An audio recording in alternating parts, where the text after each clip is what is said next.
The quiet lives of medieval millers, grain, gears, and the turning of water. Grain at the center of life. When you imagine medieval life, your mind may leap to knights, castles, or kings. But for the majority of people, survival turned not on battles or courts, but on the slow grind of grain into flour. And at the heart of this daily necessity stood the mill, a structure that combined human need, natural power, and mechanical ingenuity in ways that defined centuries of rural existence. This story begins, not with grandeur, but with fields of barley, wheat, and rye, the backbone crops of medieval Europe. Every loaf of bread depended upon them. Yet these grains were not eaten whole. They had to be processed, cracked, ground, and sifted, transformed into meal fine enough to bake. Without this transformation, harvests would have been less nourishing and communities far more vulnerable. The world before mills. For centuries, long before medieval Europe, the grinding of grain was done by hand.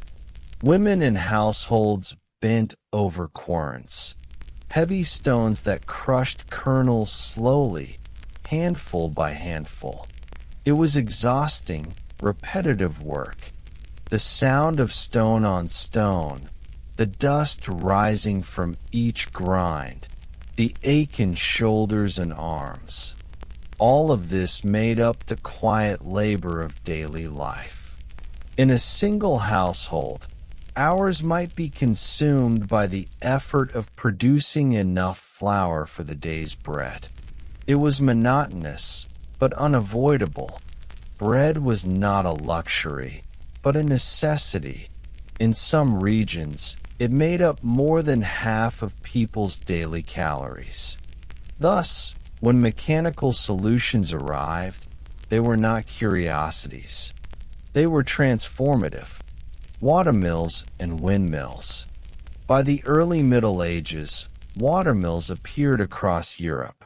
Simple in design, they used flowing streams to turn wooden wheels. This turning, harnessed by gears, drove the rotation of millstones inside. What had once taken hours of bending and grinding could now be accomplished with steady, rhythmic power from a nearby brook. Later, in regions with less flowing water, windmills began to dot the landscape. Their tall, rotating sails caught gusts, spinning gears that ground the same grain. These were not picturesque tourist sites, as they are today, but critical nodes in the web of survival. The miller's role.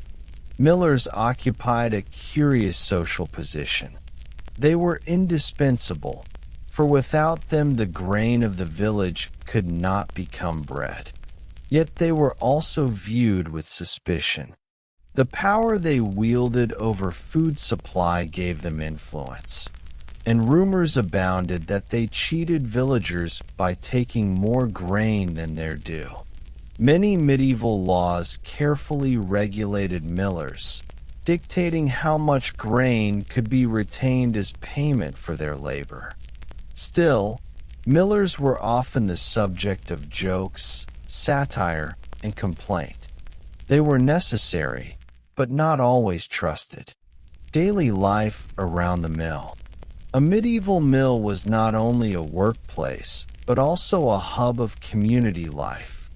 Farmers brought sacks of grain, waited as their harvest was poured into hoppers, and collected flour in return. The sound of creaking wood, turning wheels, and grinding stones filled the air. Children sometimes played nearby, watching the water wheel turn or chasing birds around the grain sacks. Travelers might stop to rest, drinking from the stream that powered the wheel. The mill was a gathering place, as well as a machine. The sound of grinding. If you imagine the soundscape of medieval life, do not think only of church bells or market cries. The constant drone of millstones was equally important. Grinding produced a low, rumbling noise, punctuated by squeaks of wooden cogs. For those living nearby, it was a familiar background, a reassurance that flour was being made, that bread would be baked. Mill dust, too, carried its own sensory world. Fine flour particles drifted through the air, coating clothes and hair. Millers were often recognizable by their white dusted appearance, an occupational mark that gave them a peculiar identity within the village. Mills and authority. Because mills were so essential, they often came under the control of lords, monasteries, or towns. Many peasants were legally required to bring their grain to the lord's mill, paying fees for its use. This monopoly made the mill both a source of sustenance and resentment. It was a place where power was felt in the most basic terms, through food. Monasteries, in particular, invested heavily in mills. Monks not only consumed large amounts of bread, but also sold surplus flour to surrounding communities. A monastery's watermill might be large, efficient, and carefully maintained, serving both spiritual and practical needs. The rhythm of seasons. Milling was not constant throughout the year, but followed the rhythm of agriculture. After harvest, mills were busiest as villagers brought in their fresh grain. In winter, work slowed, though the need for bread never disappeared. Mills sometimes froze when streams iced over, forcing households to return to hand grinding. Spring brought renewed activity, as last year's stores dwindled and new plantings promised future harvests. The cycle of growth, grinding, baking, and eating was endless. A thought to carry forward. So far, we have looked at the beginning of the story, the centrality of grain, the invention of mills, and the daily lives of millers and villagers who depended upon them. These were not glamorous figures, but they stood at the center of survival. And yet, a question remains. If mills were so vital, how did their presence shape communities beyond the simple act of grinding flour?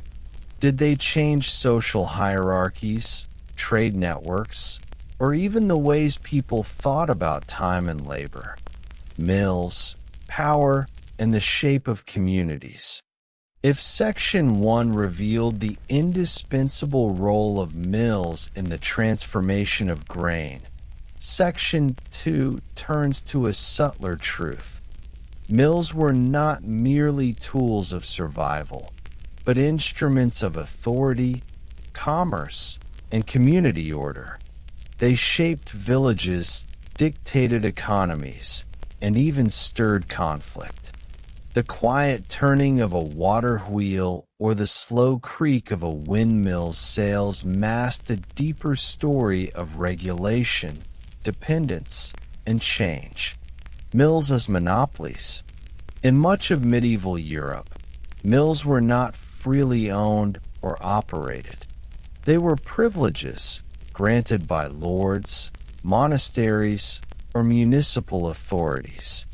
The right to operate a mill was tightly controlled, for whoever controlled the mill controlled the food supply, and therefore the people. This gave rise to a system of banal mills, where peasants were legally bound to use their lord's mill. They could not freely grind their grain elsewhere, nor could they own private querns without permission. A lord might confiscate hand mills to ensure peasants brought their grain to his watermill, where tolls could be exacted. Thus, the mill was not simply a place of work, but a visible reminder of feudal power. Each sack of flour carried the weight of authority, baked quite literally into bread. The mill tithe and toll. Payment for milling was typically taken in kind. The miller kept a portion of the flour as his fee, often around 1/16 or 1/24 of the total brought in. Yet accusations of dishonesty were common. Tales circulated of millers adding hidden grooves to their millstones or shaking sacks so that extra flour clung to their hands. The miller, then, was a figure both necessary and distrusted. He was paid in flour before families even received their share. To the peasantry, the miller's dusty hands seemed always to retain more than their due. Some villages tried to regulate this with exact measures, creating official containers to ensure fairness. Still, disputes were inevitable. The quiet rhythm of grinding often concealed whispered resentment. Mills and monasteries. Monasteries, with their disciplined routines, became great centers of milling. A monastery might operate several mills, each serving different purposes, one for flour, another for fulling cloth, yet another for pressing oil or grinding pigments. These were not only for monastic use, but also became sources of income, as surplus production was sold to lay communities. For monks, mills symbolized not only survival but order. They reflected the Benedictine ideal of ora et labora, prayer and work. While monks prayed in the cloister, their mills turned ceaselessly, producing bread for the refectory. It was a quiet harmony of mechanical motion and spiritual rhythm. Mills as engines of technology. Though they may seem simple, mills were among the most advanced machines of the medieval world. They represented some of the earliest widespread uses of gears, axles, and rotational force. The transfer of water or wind power into grinding motion was a marvel of applied mechanics. From the 12th century onward, these same principles were adapted to other tasks. Mills were used to saw timber, hammer metal, crush seeds for oil, and even power early paper production. What began with flour spread into nearly every craft. The mill, in many ways, was the quiet ancestor of the Industrial Revolution, a turning wheel that foreshadowed turning factories. The mill as a social space. Beyond technology and authority, the mill was woven into daily rhythms of community life. To wait at the mill was to meet neighbors, exchange news, and sometimes argue over whose grain would be ground first. Mills became informal gathering spaces, like taverns or marketplaces. Poets and storytellers often used the mill as a setting for tales of gossip, intrigue, and humor. The waiting line for flour provided ample opportunity for stories to be shared. The dusty miller, with his ambiguous honesty, became a stock character in many traditions. Conflict and resistance. Yet, the control of mills also sparked resistance. Archaeological evidence and written records hint at peasants secretly maintaining hand querns, grinding small amounts of grain at home to avoid fees. Some communities even conspired to build unauthorized mills, risking fines or punishment. In times of famine, mills could become flashpoints of anger. If grain supplies dwindled, suspicions often turned toward the miller or the lord who owned the mill. Riots sometimes broke out around mill houses as desperate villagers demanded fair access to flour. Thus, the mill, though quiet in operation, was often noisy in its political implications. The symbolism of the wheel. In medieval thought, wheels carried symbolic weight. The wheel of fortune, turning endlessly, reflected life's instability. The water wheel, by contrast, represented steady provision, a cycle harnessed for survival. To watch a wheel turn was to be reminded that nature itself could be bent, if gently, toward human need. Artists sometimes depicted mills and manuscripts, showing streams flowing into wheels, flour sacks piled high, and villagers carrying loaves away. These illustrations were not merely decorative. They were reminders of the invisible backbone of society, the constant hum of mechanical labor. Mills and time. Perhaps most fascinating is the way mills began to change perceptions of time. In agrarian life, time was marked by seasons and the rising of the sun. But mills introduced a subtler rhythm. The steady turning of wheels, the scheduled trips to grind grain, the cues that ordered villagers' lives. In towns where several mills operated, their creaking and splashing created a soundscape of regulated labor. The hours of waiting, the knowledge that flour would be ready only when the wheel completed its motion, these shaped the patience of communities. In this way, mills helped lay the foundation for more structured, clock-like perceptions of time. Closing thought for Section 2. We see, then, that mills were not only mechanical conveniences but social, economic, and even spiritual institutions. They linked technology to community, power to survival, and rhythm to daily life. But an open question remains. What happened when mills failed? When droughts stilled the water? When winds refused to turn sails? Or when war swept across the countryside and silenced the wheels? How did communities endure when the machine at their center came to a stop? Silence, decline, and the legacy of the mill. When the wheels stopped. For centuries, the sound of creaking gears and rushing water was as familiar to villagers as birdsong or church bells. But mills were fragile. Drought could silence a water mill for weeks. Frozen rivers and winter stilled wheels, forcing families to ration flour carefully. Too much rain, on the other hand, might flood a mill, sweeping away its wheel or clogging its sluice gate. When wheels stopped, hunger loomed. Villagers returned to hand querns in desperate times, grinding meager amounts at home, though this was tedious and exhausting. Some communities even reverted to pounding grain with pestles, a method more ancient than the Roman Empire. The mill's absence made its importance all the more painfully clear.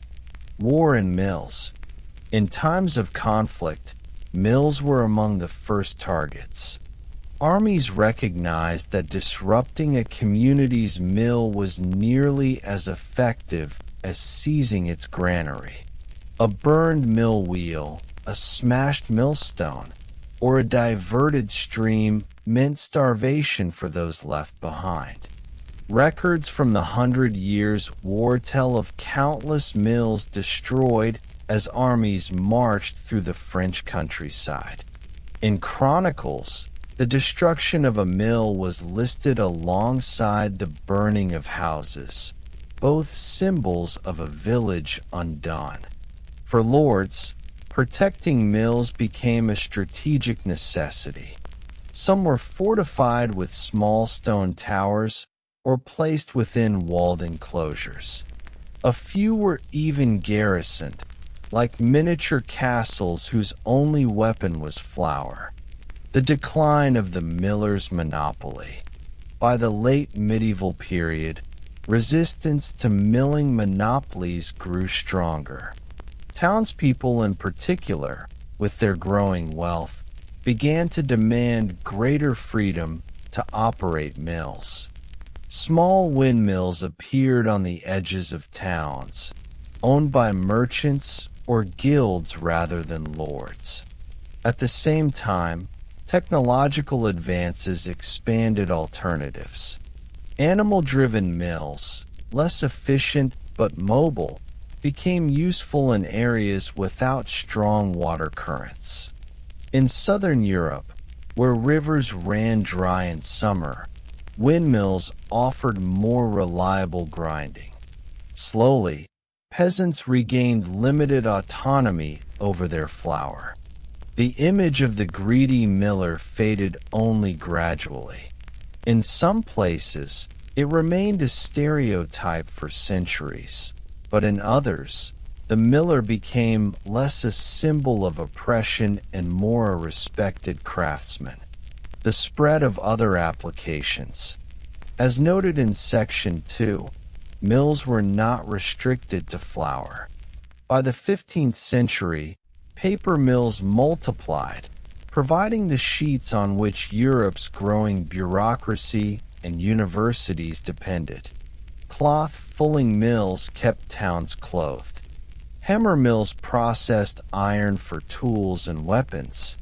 This diversification meant that even when flour monopolies weakened, the mill remained at the heart of production. Mills did not simply fade away. They adapted, their wheels turning for new purposes. The quiet resilience of communities. The rhythm of the mill shaped the resilience of medieval people. Even when mills failed, communities adapted. Neighbors might band together to repair a wheel, clear a river, or build a new mill where one had been destroyed. Millwrights, specialized craftsmen able to shape gears and axles, became highly valued, traveling between towns to restore life to silent mills. The resilience lay not only in technology, but in patience. To wait for grain to be ground, to endure shortages when mills faltered, to adapt when circumstances shifted, these quiet forms of endurance shaped generations. The mill in memory and folklore. Though practical, mills lingered in cultural memory. Songs and tales preserve the miller as a figure of humor, suspicion, or earthy wisdom. Paintings and manuscript illuminations often tucked mills into the background of rural landscapes, their wheels turning silently near a river bend. In folk tales, the mill was sometimes enchanted, wheels that turned by themselves, millers who struck bargains with spirits, flour that never ran out. These stories reveal something deeper, that people felt mills bordered on the magical. They transformed nature's raw force into sustenance, something so essential it seemed beyond mere human craft. The Industrial Revolution and the end of the old mill. By the 18th and 19th centuries, the quiet rhythm of medieval mills gave way to the thunder of factories. Steam power rendered rivers, and winds less important. Mills grew larger, noisier, and far more productive, but they lost their intimate place in village life. Yet the old millstones did not vanish entirely. Some were repurposed as steps in doorways or as markers in fields. Others, left by rivers, became overgrown, moss-covered, quiet relics of a once essential machine. In this way, they lingered, silent but not forgotten. Reflections: the mill as history's hidden heart. When you think of the great forces that shaped medieval Europe, you may imagine kings, battles, or cathedrals. But equally important were the mills, modest, mechanical hearts that turned food into survival, enforced authority, and symbolized resilience. The mill teaches us that history is often driven not by the loudest events, but by the quietest revolutions. Grain ground into flour, wheel after wheel, century after century. This was the real foundation on which castles were built, armies were fed, and prayers were sustained. And perhaps the greatest lesson of all is this: that the hum of a wheel, the slow grinding of stone on stone, was every bit as significant as the clash of swords or the ringing of bells. Bread, after all, was life, and mills were the silent hands that made life possible. Closing thought. So, as the wheel slows, you might ask, what other seemingly ordinary machines, humming quietly in the background of history, shaped the fate of entire societies without ever demanding the spotlight?